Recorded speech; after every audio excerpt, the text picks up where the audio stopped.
Good afternoon, everybody. Thanks, before everything, for having invited me here to present a little bit the experience that we have in Telefonica in developing public-private partnerships for the development of innovative solutions in education. As Telefonica Learning Services, our objective is to provide solutions for corporation, governments, and the educational community, parents, schools, students, to embrace the opportunity that digital education and methodologies and technologies offers. We are also the instrument of the Fundación Telefónica, which is a fundación that has a budget of around 100 million euros per year, which objective is to encourage children and youth from vulnerable populations to acquire the skills needed to live in a digital world. And our third objective also is to be the technical evaluator of edtech companies and startups in which Telefonica is participating through different instruments that it has as of venture capital and seed capital programs that belong to Telefonica. So I'm convinced that we have a unique opportunity to change education and to respond to the needs of millions with the better access, lower cost, and more quality. And it's clear that we have a problem, because with the enormous amount of youth unemployed right now, and also the number of dropouts that are getting out of school, it's clear that there is a problem. And we think that the change is a shared responsibility. It's not something that the public entities can do by themselves, and it's not something that the private sector can do by itself either. So it's really time to talk together and develop partnerships in order to make things change. And what I'm going to explain to you very quickly in 10 minutes is 5 examples of projects that we are implementing right now with public entities of Spain and Latin America, in which we can prove that public and private can work together to make things change. So the first project I wanted to explain to you is online teacher training. Right now, we're training about 250,000 teachers online in different type of projects. One, for example, is the European Schoolnet Academy, which is, you already heard about it, but we're training teachers in order to develop different type of competencies around STEM, etc. And it's a project that is going to be for all the teachers all around Europe. Another example is the Pro Niño Educación project. This one is basically organized for Latin America. We're talking of 8,000 schools. And there what we do is provide a platform with content, and we train the teachers in order for them to be able to reduce the functional literacy through basic competency training, decrease digital divide through ICT competencies, increase employability through STEM projects, innovation, creativity, entrepreneurship. So all the content and all the train the teachers is developed in an online model. We're also developing a project in Brazil that is called Escuelas Rurales Conectadas, that goes together with the telecom license. And we have in this license the obligation of connecting the schools, rural schools, and also providing the trainer for the teachers. Another very interesting project that is being done right now in Madrid, it's called Code Madrid. And together with the UK, actually, the community of Madrid is the first community in Spain that has organized for next year the mandate that coding is going to be an official subject for children starting at 10 years old. At the end of their school years, they'll have done at least 300 hours of training. In this program, the big worry that the Ministry of Education of the Comunidad of Madrid was worried about was, how am I going to train my 2,000 teachers for them to start in September training the students? So what we developed together with them is a MOOC platform, content platform, in which we are training the teachers in robotics, programming, in 3D print. And the idea is that at the end, children are going to really do very practical projects and really be motivated and become creators, actually, of technology, not only users, which is something that you've been talking all over this morning.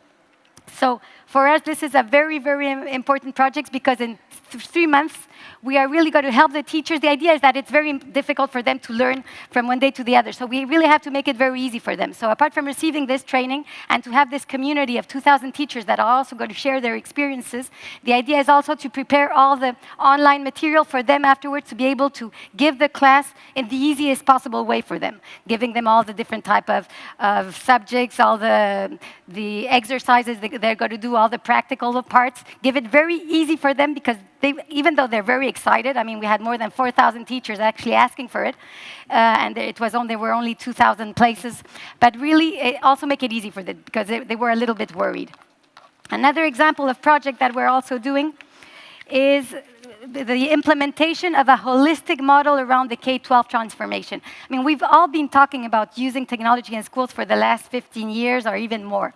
And what we've been experimenting as a telecom operator is that many times the budgets in the ministries are actually separated. So in some cases, they're making big investments in putting connectivity in schools. Others are putting lots of investment in buying devices. In Latin America, before now, this new fashion of the tablets, we were talking of having laptops 6-7 years ago, and they purchased millions of them. But they forgot that if the teachers didn't know what to do with them, it was absolutely worthless. So here, the idea of this holistic model is to really take the complete value chain and make sure that all the parts are taken into account. The connectivity must be there, of course, the devices must be there, the security, the platform, the content, and the most important part is the train the teacher part, of course, which is not training them on how to use technology, is how am I going to teach better maths through technology? And this, you've all been listening this morning a whole lot of things about that. In this case, what we're doing is with the community of La Rioja, also in Spain, with 6 schools, we're going together through all this process of the transformation in their school, which affects everything, the infrastructure, how are they going to actually move the desks around to change the pedagogies, how are they going to involve the families, something also that was commented this morning. It's very important that the families feel comfortable with what is happening. So we really have to explain what is going on and involve them in the process. So we believe it's not a question of spending more money, it's a question of spending it better to make sure that really we go through this process and it's not something that you put one day and you forget next day. It's a 2-year plan in which you really have to involve all the different actors in the educational community. Another project that in which we're experimenting the relationship with public entities is Myriada X, which is a MOOC platform that we developed about a year and a half with the Banco Santander on one side, which is a Spanish bank, that has an entity which is called Universia. Universia has got an agreement for the last 20 years with the 13,000 universities of Spain, Portugal, and Latin America. And to end with all these 1,300 universities, what we have decided is to develop a project in which we shared costs and we shared profit, in which right now we're more sharing costs, to tell you the truth, but I mean, they will come someday. So Telefónica puts the platform, and we also train the teachers in this project. The Banco Santander puts all the marketing and the viral marketing in order to have millions of students knowing about this, and the universities put in their content. Right now, we have about 1 million and something students. We have about 140 courses that are already open. And the most interesting part, as far as I'm concerned, is the online community of teachers. We have about 1,000 teachers right now that are sharing online their experiences in doing MOOCs. And that, for me, is absolutely fascinating because they are actually learning from one session to the other. For example, in the first course, they had 25,000 students in a course of language learning, for example. But the finishing rate was about 12%. So, and they're really learning from one time to the next, how can I do to improve the termination rate? How can I make sure that the students are really much more enrolled in the program, etc. And they're sharing this experience. Instead of starting and reinventing the wheel each time a new professor from a new university actually wants to try what is this new world around MOOCs, really sharing it with the other teachers is something that is very interesting.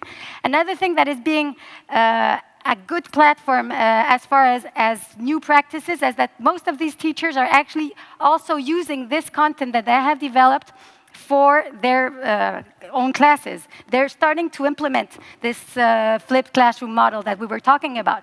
So they find it very exciting. Another thing is that the Spanish universities are seeing this as a very useful marketing tool in order to attract Latin American students. For example, the other day, one of the rectors of the university was saying that it had given them, his teachers, an incredible visibility. So they were calling them from universities of Latin America in order to go in there and do presentation and do different type of shows. But they're also attracting a whole lot of new students in the Spanish university. So they're seeing this as a way of actually giving visibility to our universities. And to tell you the truth, I think that the MOOCs is really something we have to really think about and take into account. If we don't want in 10 years that all this complete open education model belongs to the American companies such as Udacity, such as edX, such as Coursera, I think that in Europe we have incredible talent, we have incredible teachers, and we have to give them visibility, or else in 10 years' time we won't be in the market, to tell you the truth, as far as what this new opportunity is representing. So I really invite the universities, the teachers that are interested in this to try it, because the experience is being quite interesting for most of them. Even if the revenues are not there right now, to tell you the truth, I'm not worried about this. Right now, I'm much more worried about having 5 million people studying in the platform, trying this new model, giving access to people that don't have access to higher university. And in Latin America and many places in Spain, that's a reality. So we're really giving an opportunity to show our best teachers of Europe to people that would never have access to this type of knowledge. So I think it's quite incredible. I have a specific business case, very short, that is quite interesting around actually that specific course, which is the University Polytechnic of Madrid, actually in the Myriada X project, developed a course of 50 hours of HTML5. It's quite a hard program. I mean, it's not something for beginners. It's something you really have to work on. And more or less, he's had about 51,000 students doing the course. So the ratios are the following. So he spent in the content development and also in putting the dynamization of the program, of the MOOC program, he spent about 50,000 euros, something that, I mean, we found some means to actually give him the money. But anyway, 50,000 euros. 18% of the students finish the course. It's a five-week course, very, very demanding, because the Polytechnic of Madrid really wanted something to make sure that it wasn't, as I was telling you, beginners. 18%. And 37% finished 80% of the course. So if you divide by the number of hours and the number of students, the cost actually, if you only count the people who finished 100%, the cost of an hour of HTML5 program training would be 10 cents the hour. And if you reduce it to the people who have done 80%, which is already, I mean, they've already got some skills around coding, it would be 5 cents the hour of training. I think that when you're talking that on one side we have 900,000 positions that are not being fulfilled around coding in Europe right now, and the unemployment that we have on the other side, and the cost of training coding through these type of methodologies, I think it's something at least we have to think about, because it really breaks completely the models that we were thinking of right now. I mean, the opportunity is really enormous, I believe. And the last example of cooperation between private and public programs that we're doing in Telefonica is called Open Future. There, what we have is 5 different initiatives in which our idea is to impulse the entrepreneurship in the different phases of its life. So it starts from one program called Talentum, in which what we do is develop the skills of youth in entrepreneurship and different type of skills, and we give them a very little amount of money to develop their first project. Imagine 1,000 euros. But it's around social projects that they want to develop. That would be one example. The other one would be WIDA, which is a venture capital program that we launched in 2012 with different countries such as Spain, Colombia, Chile, Brazil, and that we spent about 235 no, sorry, this one is Amerigo, no. The venture capital that I was telling you, Waida, has 338 startups right now, in which Telefonica has a small participation. These are startups that are around digital services. And more than 50 of these startups are around edtech. So really, we believe that we have to promote, the know-how is not going to come only from corporations or for the public administration. We have to push all these entrepreneurs, young people that come from many times our teachers or young people with ideas, help them really to implement these type of projects. And as Telefonica, we see ourselves not only as people putting money, but more as industrial partners, because our ideas also is to use our channels to put these services that they develop to our 300 million clients in some way or the other. So we really want to help them. And another example of program we're doing is the Amerigo project, the one I was telling you before, which is about 235 million euros that we spend in developing and investing in early stage startup and growth, always around digital services. And as I tell you, in general, things that have to do around e-learning and e-education represents 15% of what we receive, because we receive thousands of projects, and 15% of what we actually invest in. So we really are a true believer that we have to be partnering right now in doing things around the education, because it's the only way of transforming the future, and we believe we have the tools. Now it's become, I've been working in this sector for the last 25 years, and right now I really feel that all the different components, like it's a perfect tormenta, I don't know how you say that in English, but it's the moment and things really are going to happen, because everything is there. The devices have become really, really cheap. The connectivity is becoming a reality everywhere, and the need is really something that is going to push the thing. So there it is. Thank you very much. Thank you, Carolina. An interesting question is whether the integration of the MOOCs model in the educational systems would in fact bring down the cost of tuition. There might be some questions that people would like to ask about that a bit later on. I'd like to hand over now to my colleague Maria. Yes. Hello again. Good afternoon. So we have the third part. So to share with you some more insights related to the topic of equality. So we have discussed, and an issue that was emerged is that it is not enough to have this combination of equality and access. We must think, first of all, that access doesn't mean that we have equality also in the knowledge outcome. So it is totally different. So we have started to explore what is going on in Europe related to access, and we saw that people who are not very well, let's say that their financial situation is not so good, they don't have access to internet, so access to knowledge, comparing to other people who are in more developing, let's say, countries. So what is something that never changes and never will change, it is that technology cannot replace a good teacher. A worse teacher, maybe, but a good teacher, no. That's why, again, we discuss about quality in education in the digital era, but protagonista, we say, it is the teacher. So we should invest on training, on teacher training. I also would like to say a big thank you to our contributors and also to Alex Bird, who was the animator of this topic. And in the end, I would like to invite you also and to inform you that our online debate hasn't finished yet and will not finish, but will continue because we have so many contributions. You can visit our website, the portal, the Open Education portal, and you can find many, many nice discussions and the good resources. We have also the Facebook group and also the Twitter stream that you can follow. Thank you very, very much. Thank you, Maria. And also, your contribution hasn't finished because we have another poll for you to do, both for our audience here and for our online audience as well.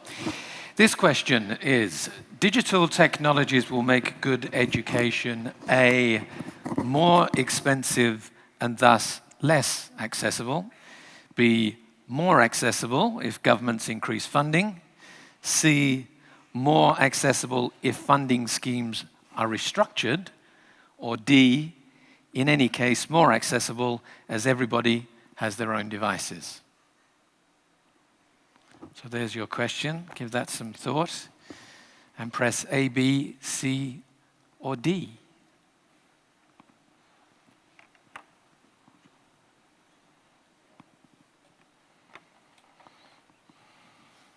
As always, we'll have the results of that both from the audience here and the online audience before the end of this panel.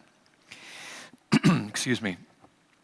Professor Mandla Makhanya, you are the Vice-Chancellor and Principal of the largest, oldest and most successful distance education institution on the African continent, the University of South Africa. You have already almost 400,000 students enrolled in your institution, and yet, as is the case globally, there is in South Africa and on the continent a sustained and urgent demand for access to higher education. Distance education is seen as the most feasible and affordable option. Do you believe in South Africa and in Africa generally that distance education is able to provide mass quality education on scale? Thank you so much, Chair. And also just to thank the European Union Commission, for organizing this conference and for inviting me as well. Yes, certainly, distance education, for whatever it means, I would say it provides that avenue to accessing higher education, which under normal circumstances would not have been the case. I think we all need to acknowledge that hoping that contact university education is actually going to save us in the future. It is highly unlikely, to be the case on our continent, and particularly in the developing world. We need to then acknowledge that the role that distance education has played over the years, because of the massive investments that are made initially, which for the sake of thinking about the scale at which we operate, that much as there is that huge investment, in the long term, you actually make some huge gains because it is not ongoing in terms of the investments that you have to make, but that investments will obviously always increase at various intervals when you have to get a huge number of professors, for instance, who are supposed to be developing study material.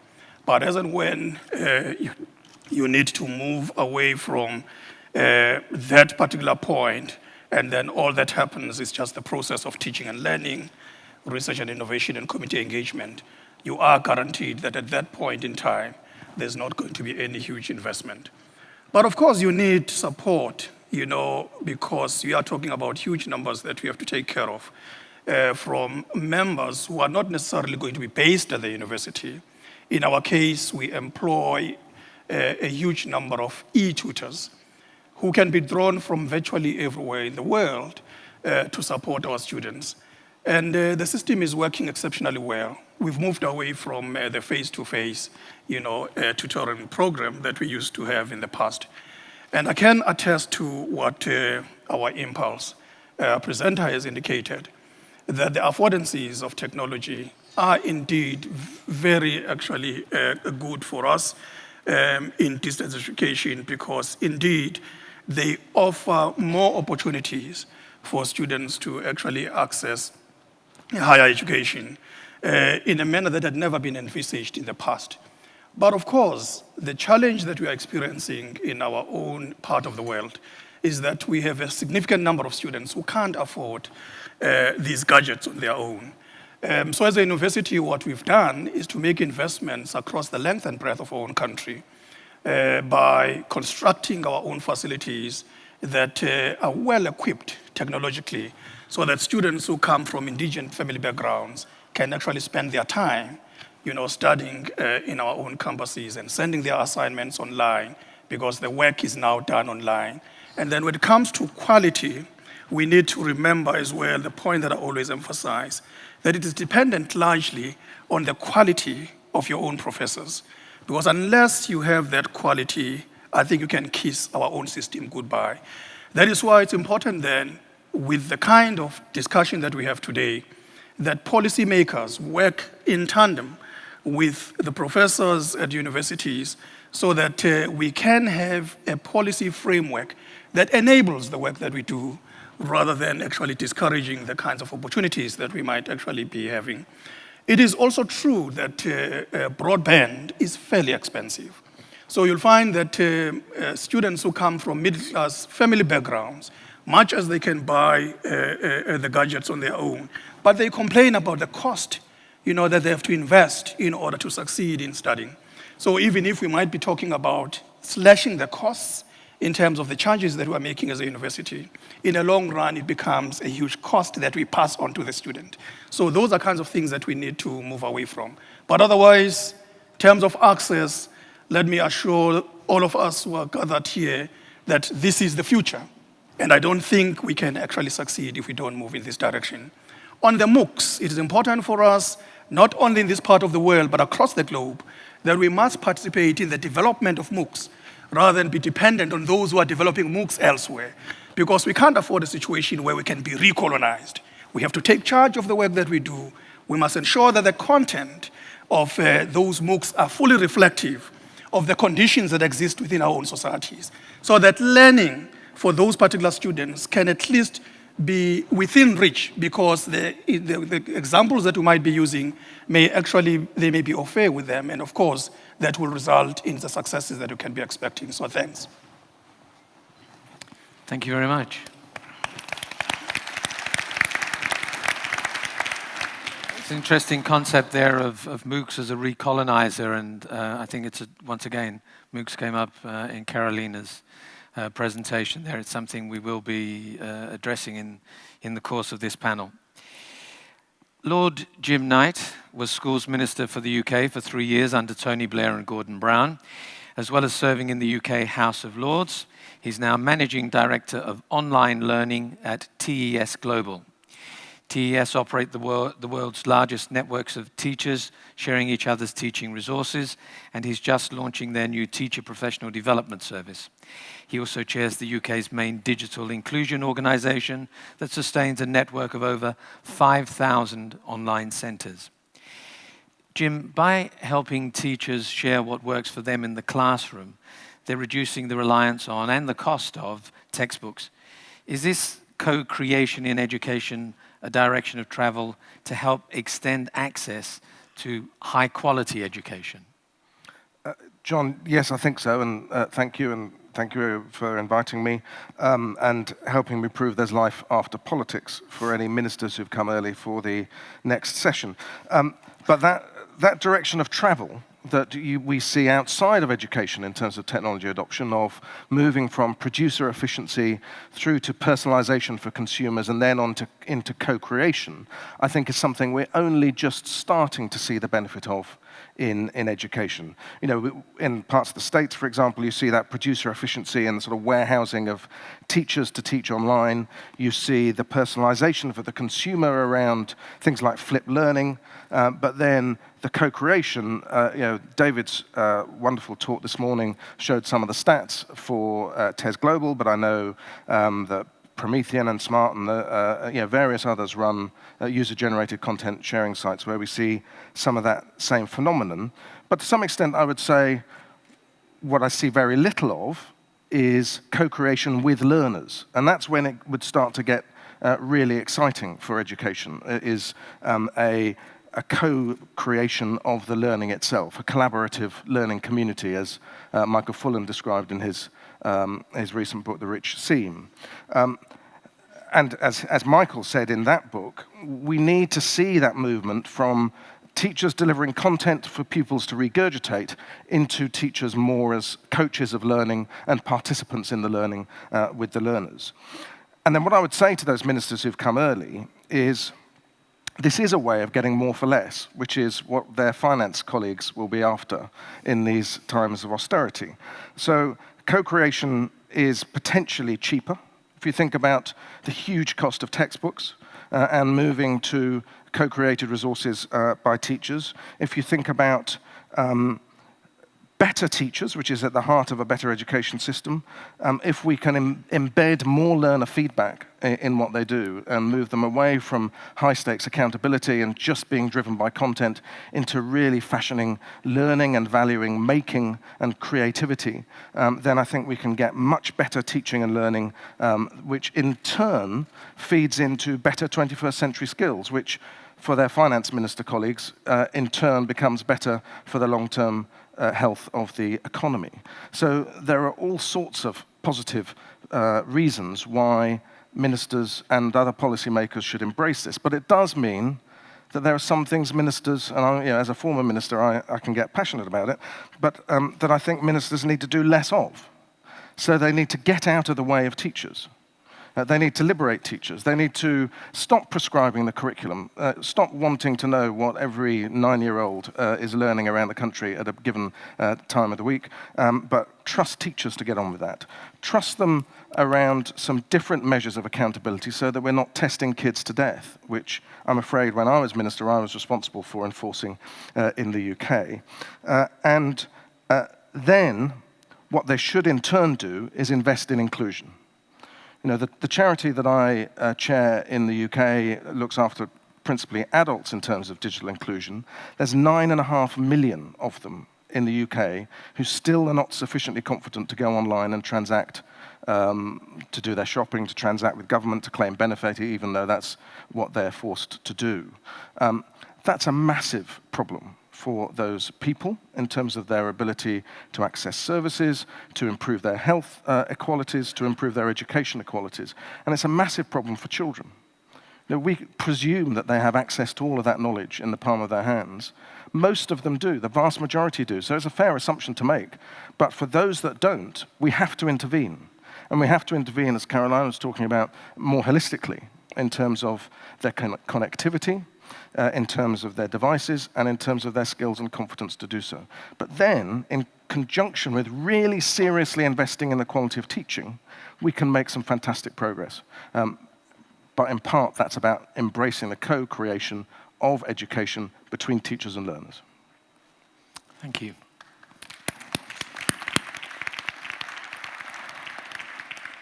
Throws up a couple of questions for me there, but I'll save them for later.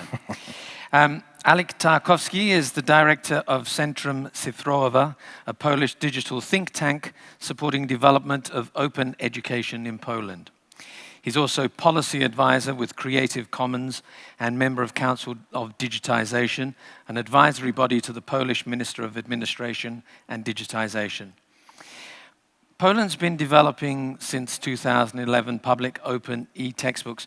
Alek, do you see it as a means of improving access to education?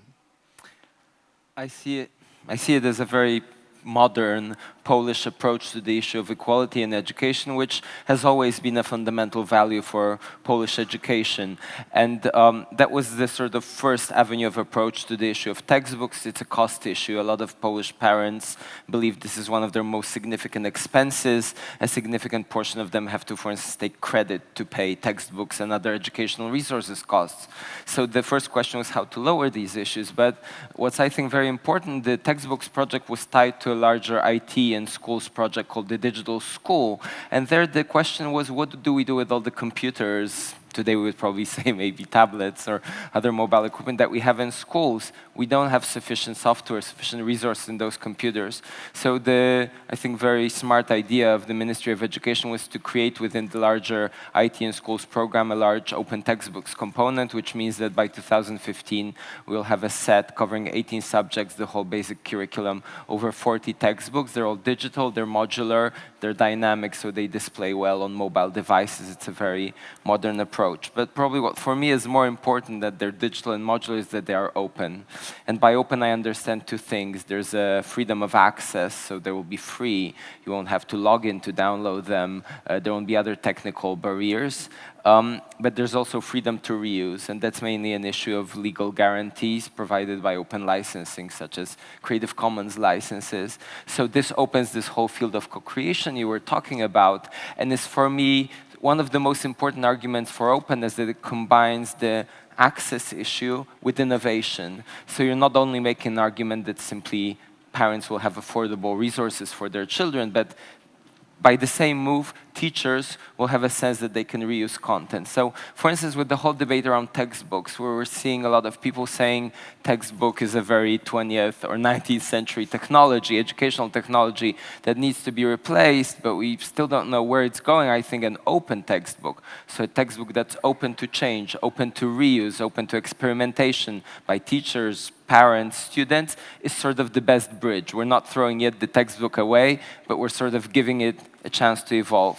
And one of the key things, I think, why this strong sense of openness, this sense of openness guaranteed also by licensing, is important, that it gives people clarity and a sense of safety. We did research on how educators perceive copyright, and a lot of them say they're not aware of it, they don't understand it, and they're a bit scared. They're scared of being pirates, basically, of breaking the law, even in cases and situations where they're protected by the law and given a chance to reuse content, because that's what law allows. They don't know it, and they're worried. So I think this strong sense of open is very important, and this is something we've done in Poland. So I think often when we say digital and open, we sometimes think it's the same thing. I would like to argue for a strong sense of open.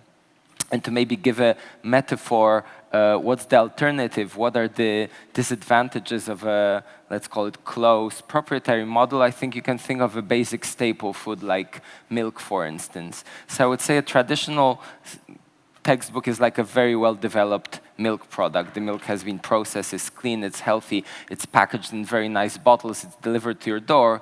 But the problem with it is that mothers cannot make chocolate milk by adding cocoa. Bakers cannot really bake pies with it, and people cannot share the recipes. And the alternative is what we're used to. It's an ecosystem with such a basic resource. You know, you name it, use it in coffee shops to have wonderful foam on your cappuccino, and so on and so on. So this is the idea that you treat educational resources really as public resources.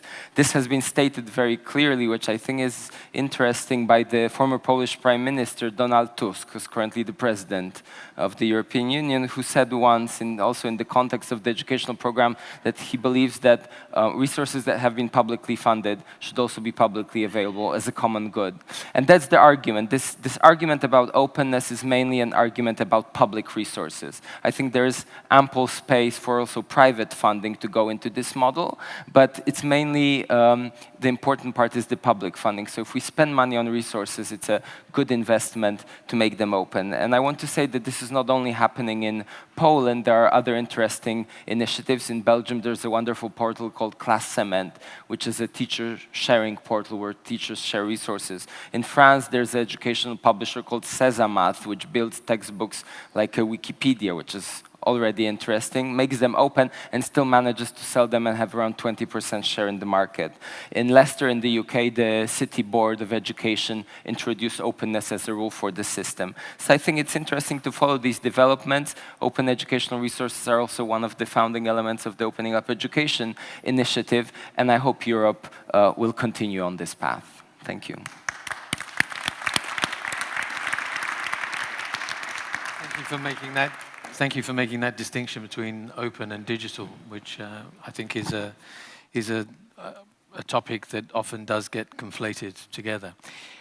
Jim, I had a question for you, which is maybe better suited for the ministerial panel, but seeing your past experience, it would be interesting to hear your view. You were talking there about ministers, in a way, interfering at the ground level with the teaching of topics. How do you draw the line? How do you decide when too much is too much? It's difficult. There's a lot of public money spent in state-funded education, and we do have to ensure that people are accountable for how that is spent. So I don't think accountability is something that we should say we just got to abolish and completely trust teachers in that respect. But I think we need to trust them enough around what they teach and how they teach, and just look at the outcomes. And by outcomes, I'm much more interested in employability, in the ultimate destination at the end of education than I am around testing them all the time. Because it's certainly clear from the UK experience, and I think in the US it's also true, that all of the testing that is going on is constraining innovation. It's making teachers very unhappy. We've got a massive retention problem and a growing one in the UK system. In terms of the substantive question, I guess the other thing that we just need to be honest about is ministers also like to look busy. They like to make announcements. They like to get press. And if you just sat back and said, well, we're going to fund schools and teachers, and we're not going to have a national curriculum, and we're not going to tell them what textbooks they've got to use, we're just going to let them get on with it, then you don't have anything to announce. So you've got to be very self-disciplined as a minister to understand that, and the civil servants have got to understand that maybe they need to do less. But there are some things that they've got to be really clear about, which is why I talked about inclusion. Mm-hmm. Thank you. I'm going to get to the poll results in just a second, but leading on to another issue about teachers for you, Professor. You were talking about the e-tutors that you have all over the world. How do you go about assessment for those e-tutors? What's the process of assessment for those sorts of people if they are dealing on such a large scale, as you say? Yeah, the assessment is basically in the hands of our own professors who are core teachers of those specific modules. So they develop the criteria amongst which, for instance, will be the qualification levels of the people that they'll be bringing on board, their experience in the higher education environment, but also their successes, in the past. Because remember that the work that they do for us is over and above because they are not actually employed on a full-time basis. And then what then happens is that they get linked as a team of e-tutors, so that when it comes to quality assurance, they can have opportunities of interacting among themselves, as well as those members of staff who are professors coordinating the programs. So that's partly what they then do. Can I just ask, do you use any learner feedback around how tutor performance is measured? I've seen some of it where learners, even young pupils, are trained in K-12 schools. Yes. And it seems once teachers accept that it's actually valuable feedback in improving their teaching, they really quite like it. Yeah. No, we certainly do that. I mean, for us, feedback is more important than anything else. That is why, as and when students actually comment on their own work, we take that particular feedback and share it with virtually all the other students, because we always argue that it's important for students to access what others are saying about their own work. Thank you. Right, the poll. Let's have a look at the poll results. So, much closer this time. Between C and D, more accessible if funding schemes are restructured, just pipped at the post by D. Digital technologies will make good education, in any case, the more accessible as everybody has their own devices. That raises some interesting topics from what we've been hearing today about accessibility to devices. And while in Europe, that might be a strong case, in other parts of the world that certainly isn't the case. John, can I just say one thing on that? Sorry, I'll keep interrupting, and so just shut me out. No, please do. We've been talking about MOOCs a little bit. There's some really interesting research from a professor in London called Diana Laurillard, where she's looked at MOOCs around the world. And they're a phenomenon. But when she's looked at the socioeconomic profile of the people who take them, they tend to be graduate educated very strongly. And so it's not this great democratization of learning so far that we think it is, until, alongside everyone having their own devices, they also have the skills and confidence to go on and take advantage of some of the things that are available. Mm-hmm. Carolina, did you want to say something about that? Well, we are actually trying to get all this information that you're saying, but of course it's true that initially and for the typical courses, the courses that most people are using is things around ICT, etc. But as it becomes something that is more accessible, people start learning about, and together with what you're saying, giving them the digital literacy that they need, it's giving them opportunities to have access to an incredible amount of knowledge that we couldn't even imagine 5 years ago. So I do believe, even though we're really at the beginning, that it's the start of a possible democratization. But we still have a long, long way to go. I agree with you 100%. Thank you. Maybe when we have the online results, we could put up those for everybody to see as well.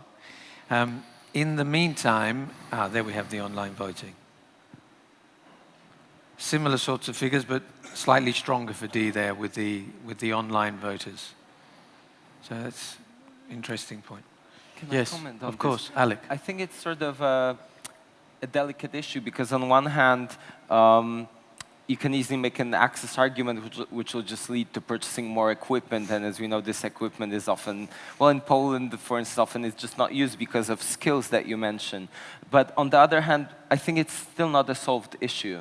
I don't believe it's that everyone has access even, or the kind of access they need. So for instance, we have data that a lot of people have internet at home, obviously, and it's a lot higher percentage in almost every country in Europe if there's a child in the family. So there's a clear sense, and this is very positive, that families invest in ICT technologies and access as something they do for their children. They might not be using the computer themselves, or the grandmother might not know how to do it, but it's there.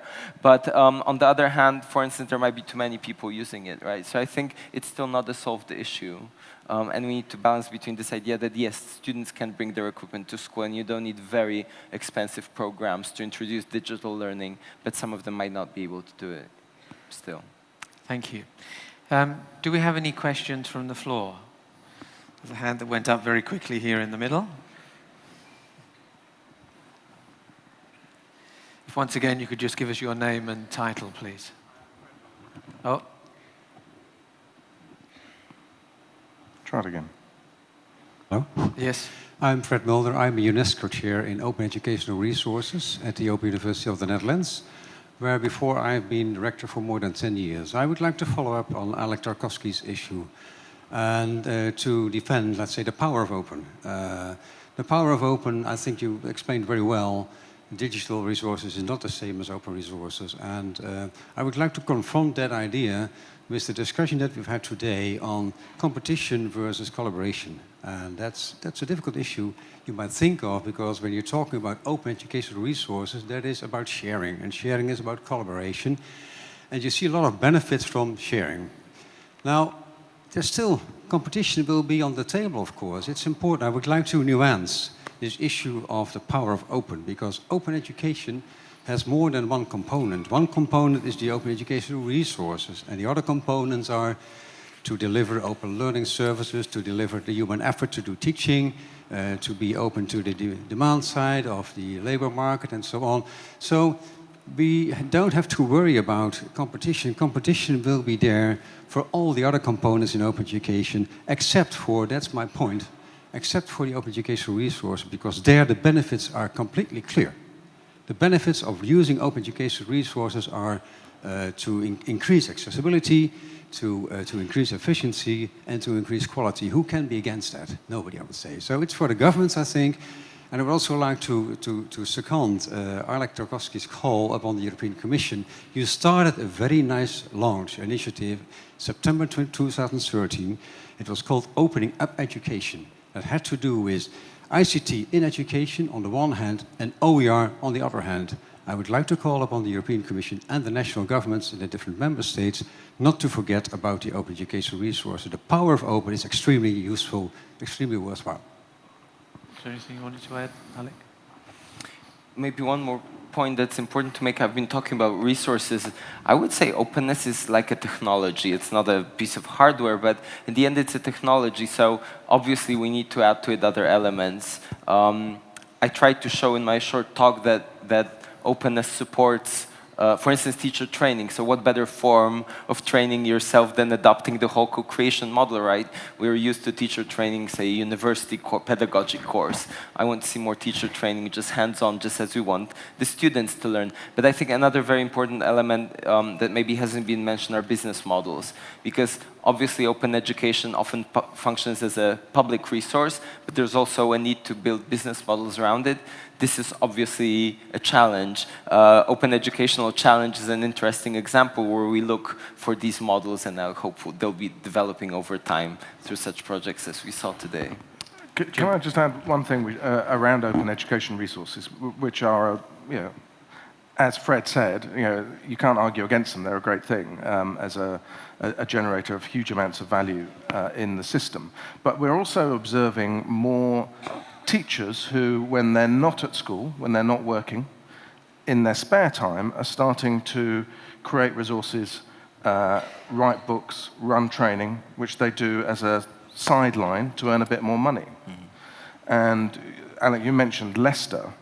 Now they've just made clear to all of their teachers who work for them as employees that if they do that, then Leicester are waiving any notion that they might have any kind of rights over the value that those teachers are creating and charging for. But it's a grey area that people need to start thinking about in respect of OERs. If I may very quickly. Oh, sorry. No, I just want to say that I agree wholeheartedly with the distinction that Fred has made. But I think that the point perhaps that we need to keep at the back of our minds as well, that much as I mentioned the challenges around the MOOCs in our case, that it is not just being dismissive of MOOCs, as it were, but rather looking at them in a complementary fashion. To what extent are you producers of knowledge so that that which actually you adopt becomes complementary rather than to replace what you are supposed to be doing? So I think that's a fundamental point, to mention. For as long as you want to have that impact and control on something that is relevant, in the areas of teaching. But there is something else actually that this digitized environment is doing, which I'm sure may have actually happened here in Europe as well. That you get to a point where your own faculty begin to raise some concerns about the likelihood that going online in a large scale will result in them actually losing their jobs. And for that reason, you begin, to realize that going online may not necessarily happen unless you have them on board and they understand clearly the opportunities that are offered by affordances of technology. That it is not necessarily about them, but it is primarily about the students. I think if we can actually have that change of attitude, we stand a better chance of succeeding. Because as I always say in our own environment, that those who need education will consistently increase. I mean, if you look at statistics that were released by UNESCO in the recent past, you can see clearly that we have to double the numbers within a decade. And it's impossible that we can do that all by ourselves. That's where then the question of collaborations becomes critical, because you can't just hope that it will ever see the light of day if those collaborations are not in place. Thank you. Just before I go to some more questions from the room, let me just find out what's been happening online. Many questions. Yeah. Many interesting questions.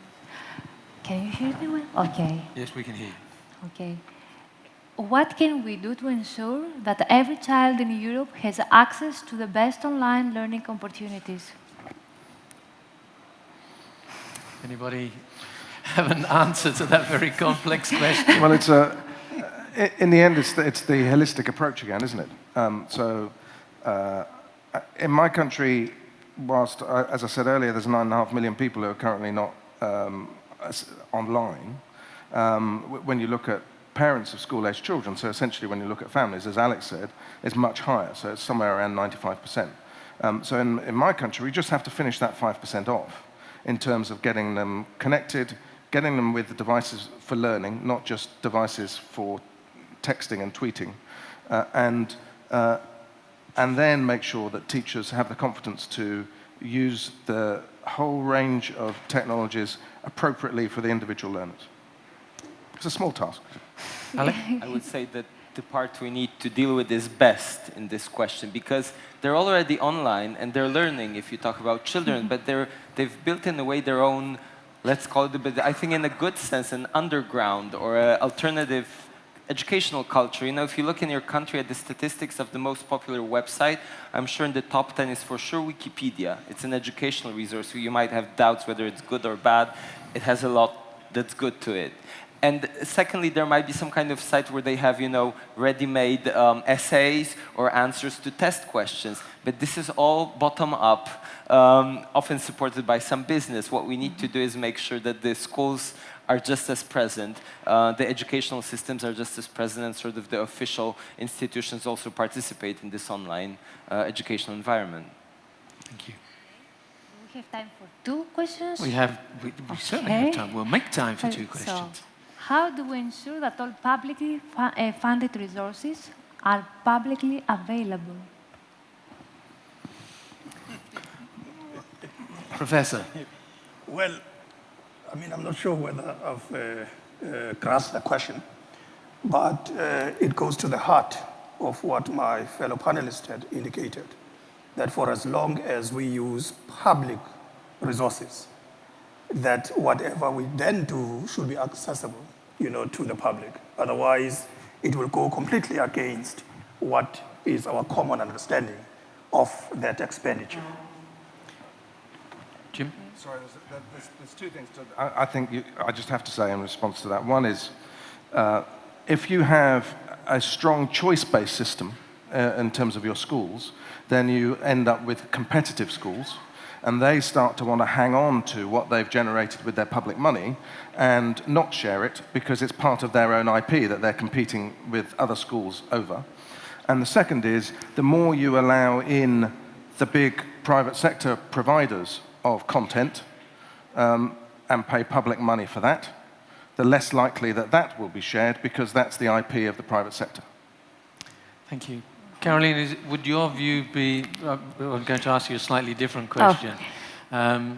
You spoke about the combination of public and private. Do you think that's a route to resolve some of the issues?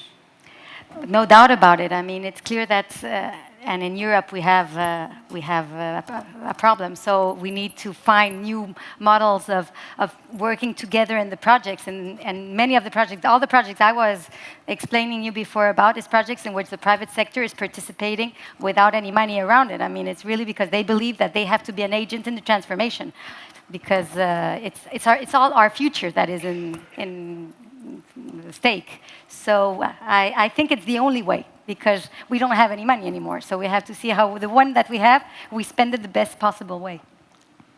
Okay, we have one question related Yes. to economical factors. How do we meet the costs of broadband in the long term without passing them on to students and pricing some out?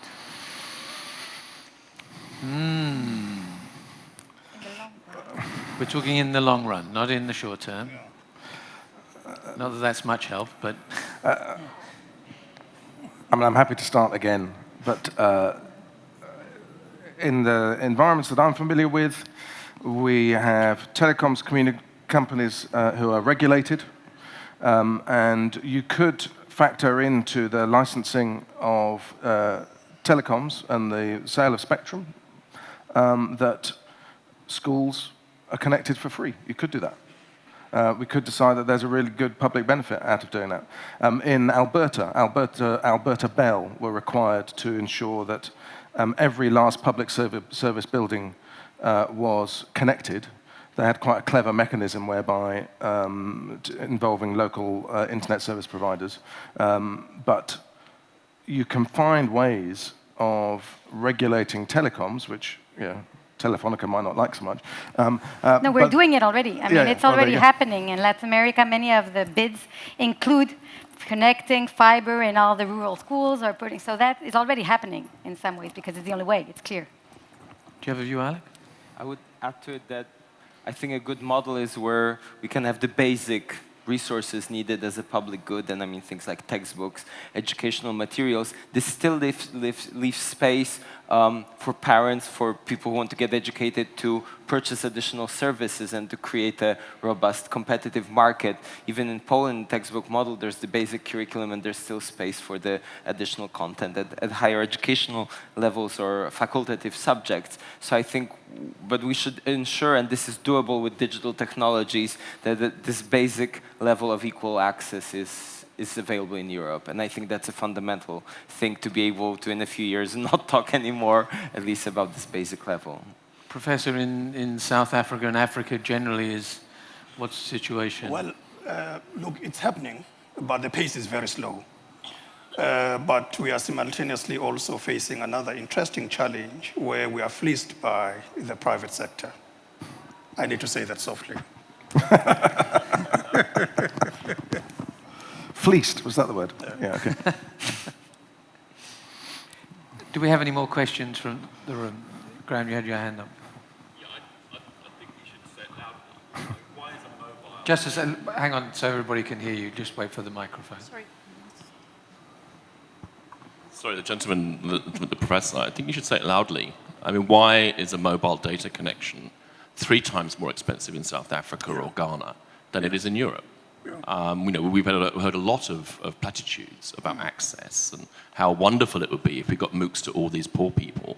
But the poor people can't afford it because it's 3 times more expensive than it is here. So, I mean, you know, maybe Telefonica could respond to that, because that's what's happening, isn't it? It's true, yes. Not in Africa, but... No, but okay, in Latin America, so Ecuador, for example, 3 times more expensive. Why? I don't think those are the figures that we have in Latin America, to tell the truth. I'm more in the educational part. I know in the telecom. You're here from Telefonica, so I mean, it's a question. I mean, Professor was being very delicate, I think, by saying he was being fleeced. We might use different words. But it's like, on the one hand, corporations are saying, whether it's a GSMA or whatever, they're saying about access and democratizing of MOOCs and so forth. How real is that if you can't afford it? I mean, it's back to the point that Jim made about MOOCs. It's the already graduated, already universitied people that it's providing access to. I think there's a serious problem there. No comment. Okay, there was a hand that went up further back in the middle there.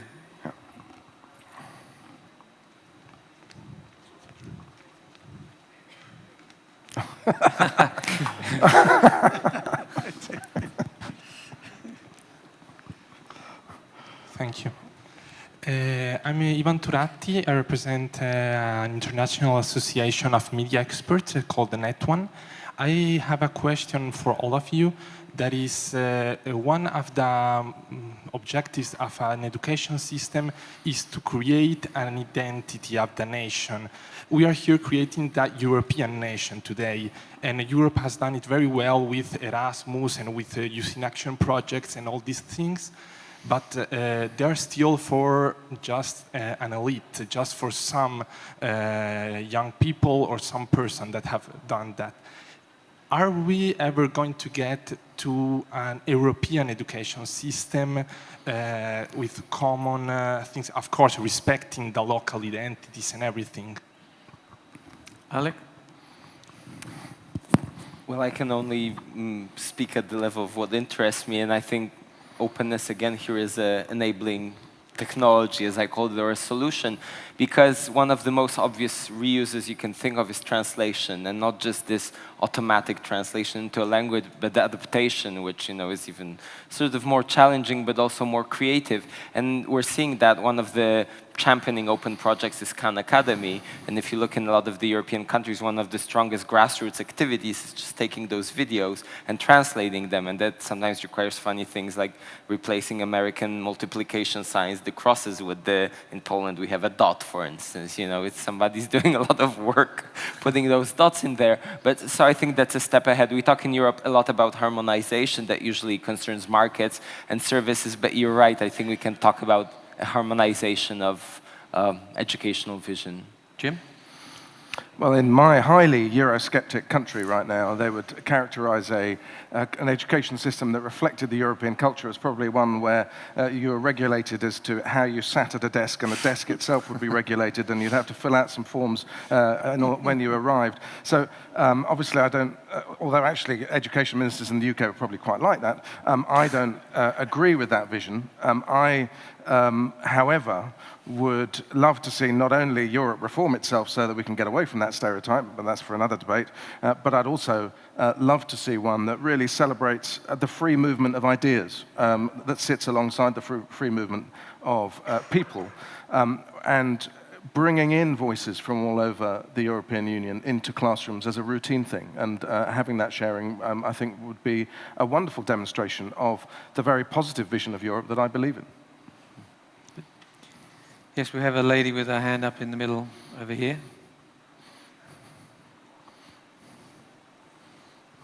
Good afternoon. My name is Anne Berg-Vantaon, and I represent publishers, so I suppose you kind of guess what I'm going to say, but certainly publishers have understood that open educational resources are there to stay, and they are going to work with them. But what I'm a bit surprised is, it looks like you are somehow fearing the competition of textbooks, professionally published textbooks. Can it be a world where it is up to the teacher to decide whether he goes or she goes to open educational resources or to professionally published textbooks? So I'm with you right up to the last word, textbooks. So professionally published content, completely. And that is charged for completely. I think that should be, again, something that we can trust the profession and the people who have the budgets with. I just have a bit of a problem with textbooks as very static, kind of out-of-date things produced on paper, which I can't really relate to. Do you have a view, Professor? No, I wanted to say that it's certainly not an either-or question, because all those are actually freely available. So it is important for us to realize that the open educational resources are the way to go, because textbooks are actually very expensive. I mean, the prices go through the roof.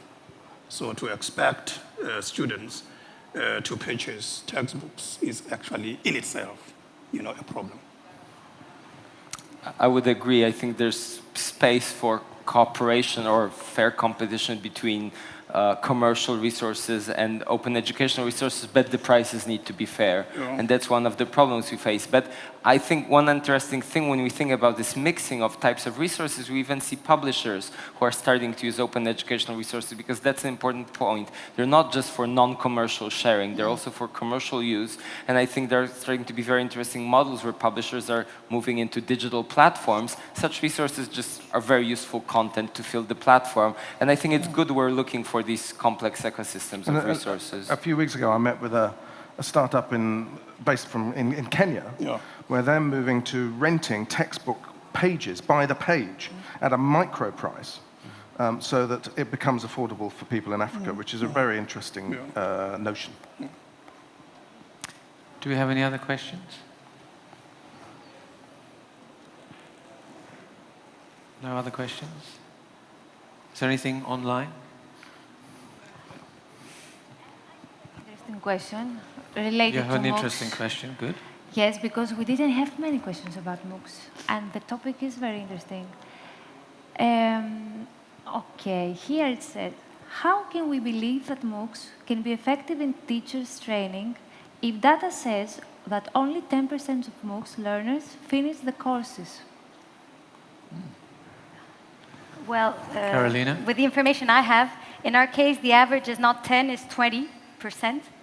And we also have very different results depending on the content.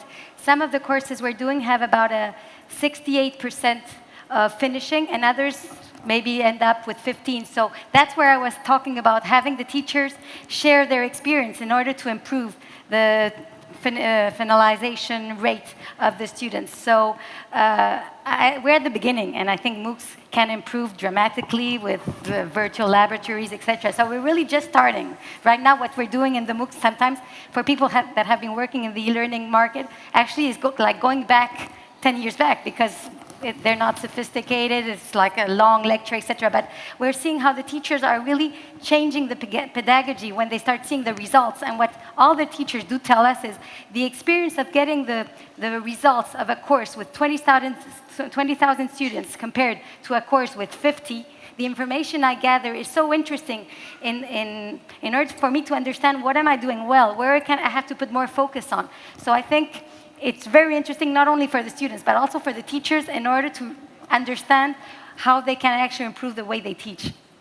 And in January, we launched at TES the online professional development platform that I've been developing since April. But that's paid. That's a SPOC. It's a smaller priced online course. And I kind of think if you can get the pricing right and use some of the things that the professor talked about in terms of yes, you've got to invest in the production cost, but then the variable cost thereafter of each learner becomes less. It's quite viable to do low-priced but effective online learning. But by people paying something, I think they're much, much more likely to complete because they've really thought about it. I've enrolled on several MOOCs. I've never completed one, just because I'm a bit too busy and I haven't really made the commitment in my mind. Can I adjust one thing? We're always talking about the low rate of finishing courses, but you're talking of numbers that we're not used of doing either, because when you're having a course with 30,000 people, 3,000 people finishing a course is still an enormous amount of people learning. So let's not put the focus on the small percentage, let's put the focus on the number of people that are actually accessing to learning. I think it's quite positive. Professor?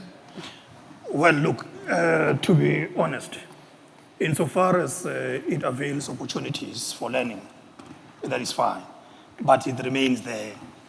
When you have to assess the extent to which it assists various people, to be professional, then it is almost zero, because the percentage of those who are pursuing the MOOCs is still very low.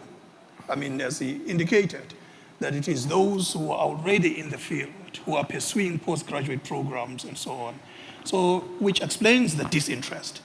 So the test for me will be at the point where it is availed, as we say, at lower levels, and what kind of impact it will have at that point. Then we can begin to have a different debate. But for now, I don't think we've made any progress. Alek? I just want to say that this solution in theory is very simple. You provide certification in the end and require a teacher to finish a certified course. But my immediate thought is, well, that will increase the numbers, but I would say I'm more fascinated by the fact that people, without any compulsion, take very difficult courses. There was recently data on theoretical physics course, and 4% finished it. And the general comments were, well, only 4%. I think, as you said, amazing numbers of just people wanting to get education, finding the passion for it, and finding access to the thing they need. That's really fascinating. I think that even in traditional courses, probably some of the students of pedagogy, sleep during class or play on their mobile. So just numbers are not enough. It's those things like passion that count. Thank you all. I think we can all agree we've had another interesting panel here today covering a wide number of topics.